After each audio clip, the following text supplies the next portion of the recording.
കേരളത്തിലെ പൊതുവിതരണ മേഖലയിൽ നാളെ മുതൽ ഒരു പണിമുടക്കിൻ്റെ അനിശ്ചിതമായി കടകൾ അടച്ചിട്ട് പണിമുടക്കിൻ്റെ ഒരു സാഹചര്യം നിലനിൽക്കുന്ന ഒരു ഘട്ടത്തിലാണ് മാധ്യമ സുഹൃത്തുക്കളുമായി ചില വസ്തുതകൾ പങ്കുവയ്ക്കാൻ ഉദ്ദേശിക്കുന്നത്. കാരണം നമ്മുടെ സമൂഹത്തിലെ എല്ലാ ജനവിഭാഗങ്ങൾക്കും 4 കോടി പരം മലയാളികൾക്ക് പരിമിതമാണെങ്കിൽ പോലും എല്ലാ കുടുംബങ്ങൾക്കും ഭക്ഷ്യധാന്യം വിതരണം ചെയ്യുന്ന ഒരു സംവിധാനമാണ് കേരളത്തിലെ പൊതുവിതരണ സംവിധാനം. അത് കുറ്റമറ്റ രീതിയിലേക്കും പരമാവധി മെച്ചപ്പെടുത്താനുള്ള പരിശ്രമമാണ് കഴിഞ്ഞ 3.5 വർഷക്കാലം ഗവൺമെൻറ് സ്വീകരിച്ചത്.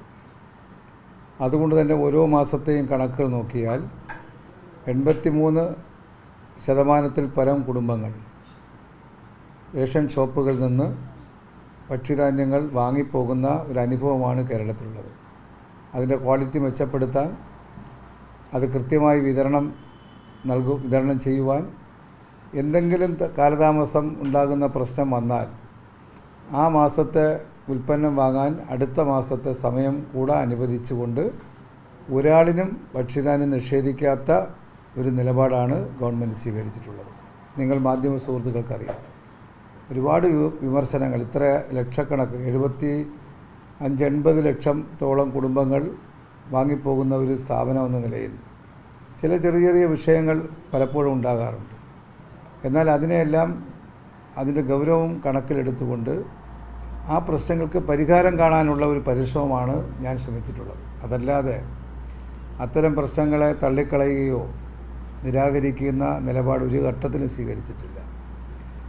ഇത്തവണയാണെങ്കിൽ റേഷൻ വ്യാപാരികൾ സമരം പ്രഖ്യാപിച്ച ആ ഘട്ടത്തിൽ തന്നെ റേഷൻ കടയിലേക്ക് ഭക്ഷ്യധാന്യം എത്തിക്കുന്ന വാതിൽപ്പടി സേവനത്തിൻ്റെ ലോറി കോൺട്രാക്ടർമാർ പണിമുടക്ക് പ്രഖ്യാപിച്ചു.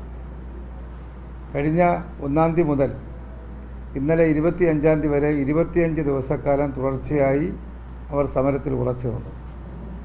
2 ഘട്ടങ്ങൾ അവരുമായി ചർച്ചയ്ക്ക് തയ്യാറായി.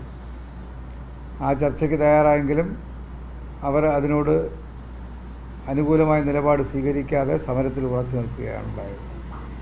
എന്താ ആ സമരത്തിൽ ഇങ്ങനെ ഉറച്ചു നിൽക്കുന്നതിൻ്റെ കാരണം? ഇതൊരു സെൻസിറ്റീവ് ഇഷ്യൂ ആണ്. പൊതുവിതരണം അനിവാര്യമായിട്ടുള്ള ആ ഗവൺമെൻറ് ഉത്തരവാദിത്വം ഉള്ളതുകൊണ്ട് അതിനെ വച്ച് വിലപേശുകയാണ്. അതാണ് നമ്മൾ കാണേണ്ടുന്നത്.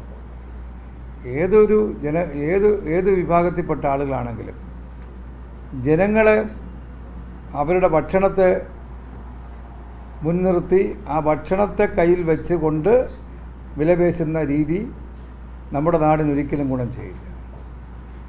അങ്ങനെ 25 ദിവസക്കാലം തുടർച്ചയായി പണിമുടക്കിയപ്പോൾ വ്യാപകമായി പ്രചരണം വന്നത് കേരളത്തിലെ ഭക്ഷ്യധാന്യ വിതരണം പൂർണ്ണമായി സ്തംഭിച്ചു, ജനങ്ങൾക്ക് അന്നം മുടങ്ങി, അന്നം മുട്ടി എന്ന വ്യാപകമായി വർത്തമാനം ആളുകളിൽ ഉണ്ടാകുന്ന തരത്തിലുള്ള പ്രചരണമാണ് വന്നത്.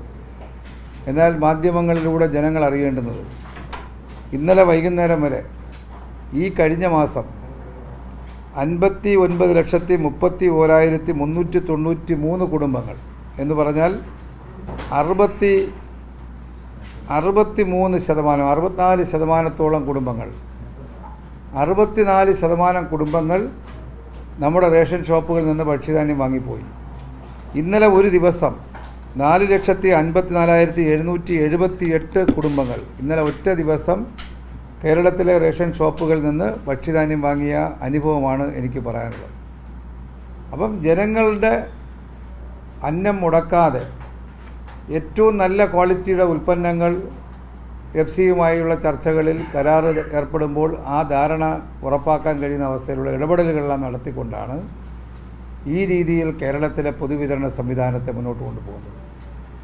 ഇത്തരമൊരു ഘട്ടത്തിൽ സമരക്കാരായി വരാൻ പോകുന്ന റേഷൻ വ്യാപാരികളോട് ഒന്നിലധികം തവണ ഞാനും ധനമന്ത്രിയും ചർച്ച നടത്തി. ഒന്നിലധികം തവണ അവരുടെ സമര നോട്ടീസുമായി ബന്ധപ്പെട്ടുള്ള ചർച്ചയാണ് നടത്തിയത്. അതിനു മുന്നേ അവരുന്നയിച്ച ആവശ്യങ്ങൾ ഞാൻ കഴിഞ്ഞ പ്രസ് മീറ്റിങ്ങിൽ പറഞ്ഞതാണ്. നിരന്തരമായി അവരുടെ വിഷയങ്ങൾ ചർച്ചയ്ക്ക് വിധേയമാക്കിയ ഒരു കാലഘട്ടമാണ് ഈ കഴിഞ്ഞ 3.5 വർഷം. അതിൻ്റെ കണക്കുകളെടുത്ത് നോക്കിയാൽ നിങ്ങൾക്ക് കാണാൻ, അതിൻ്റെ കണക്കുകൾ ഔദ്യോഗികമാണല്ലോ, കാണാൻ കഴിയും. 1, 2, 5, 10 തവണയല്ല, ഈ 3.5 വർഷത്തിനുള്ളിൽ അവർ ഏത് വിഷയം ഉന്നയിച്ച് കത്ത് തരുമ്പോഴും ആ കത്ത് ഗൗരവമായി എടുത്തുകൊണ്ട് അവരുമായി ചർച്ച നടത്തി ആ വിഷയങ്ങൾക്ക് ഒരു ഗവൺമെൻറ് ചെയ്യാൻ കഴിയുന്ന പരിഗണന നൽകിയിട്ടുണ്ട്. അവരുടെ വ്യക്തിപരമായ ആവശ്യങ്ങളെന്ന് പറഞ്ഞാൽ, വ്യവസ്ഥ അനുസരിച്ച് ഒരു കട ഒരാഴ്ചയിലധികം അടച്ചിടുന്ന അവസ്ഥ ഉണ്ടായാൽ ആ കട സസ്പെൻഡ് ചെയ്ത് മറ്റൊരു കടയെ അറ്റാച്ച് ചെയ്യുന്ന ഒരു നിലപാടാണ് നമ്മുടെ നിയമം അനുസരിച്ച് ചെയ്തുകൊണ്ടിരുന്നത്. അവർ പറഞ്ഞതെന്താ, എന്തെങ്കിലും ഒരു അസുഖമാണെങ്കിലോ അല്ലെങ്കിൽ വിദേശത്ത് പോകേണ്ട അവസ്ഥയോ മക്കളുടെ അടുത്തേക്ക് പോകേണ്ടി വരുന്ന അവസ്ഥയോ അങ്ങനെ എന്തെങ്കിലും വ്യക്തിപരമായി ഒരു മാസക്കാലം മാറി നിൽക്കുന്ന ഒരു സാഹചര്യത്തിൽ കട സസ്പെൻഡ് ചെയ്ത് മറ്റൊരു കടയെ അറ്റാച്ച് ചെയ്യുന്നത് ഞങ്ങൾക്കുണ്ടാകുന്ന ബുദ്ധിമുട്ട് എന്ന് എന്നോട് പറഞ്ഞപ്പോൾ ഞാനത് ആ വിഷയം ഗൗരവമായി കണ്ടുകൊണ്ട് തന്നെ 3 മാസക്കാലം തുടർച്ചയായി കട നടത്താൻ ലൈസൻസ് ഇരിക്കുന്ന ഒരു സാഹചര്യം ഉണ്ടായാലും ആ കടയുടെ ലൈസൻസ് ക്യാൻസൽ ചെയ്യാത്ത നിലയിലുള്ള ഉത്തരവ് കൊടുക്കുകയുണ്ടായി. ഞാൻ എൻ്റെ ഗൗരവം പറഞ്ഞ് നിങ്ങൾക്ക് മനസ്സിലായിക്കൊള്ളുക. ഇതുപോലെ എല്ലാ വിഷയങ്ങളിലും അവരോട് അനുകൂലമായിട്ടുള്ള അനുഭാവപൂർണ്ണമായ നിലപാടാണ് ഗവൺമെൻറ് സ്വീകരിച്ചത്.